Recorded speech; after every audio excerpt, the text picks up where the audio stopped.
I'm Anne Davey. And I'm Bob Davey. And we're on our farming property, Bimbadeen. A lot of benefits in tree planting. We've planted about 45,000 trees, and we plant 2,500 trees annually at least. The main impacts are shelter, bird life, increased production from the paddocks. There's a wildlife corridor that runs right through the island now, which started on our property. We've planted break of slope plantings, so we can actually see the difference in the paddocks from how those trees are reacting and the salt's taken up. So we can actually get a visual sighting on the improvement in the pasture. So if you've got improvement in pasture, you've got improvement in growth rate. We're now part of the Carbon Farmers of Australia, and we're involved with that, and we've put a few entries into Carbon Farmers, so we're trying to prove now that we can sequester carbon back into our paddocks by doing a trial run, and we hope to be able to do 30, 50 and 100 tonne of carbon per hectare. What we've done is we've sown down legumes at this stage.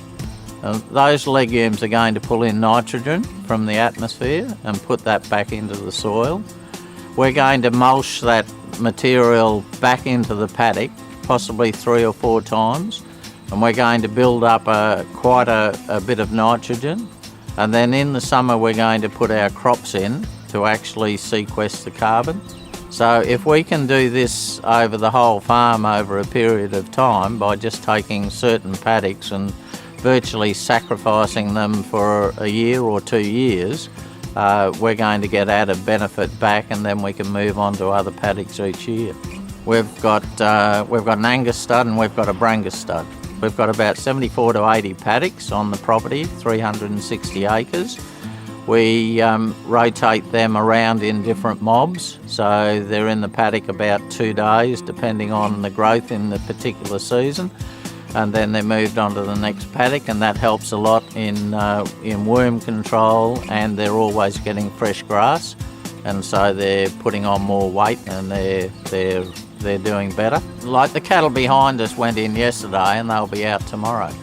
So that paddock then starts to recover, and it gets a long recovery phase, so it's going to grow better.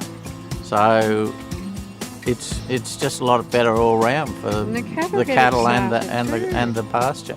We're very privileged to look after this piece of land in our lifetime, and we want to pass it on in a better condition than was presented to us when we started. And we believe that farming communities are important, not only for the visual amenity but what they produce, and family farming is a very strong component, I believe, in Australian society.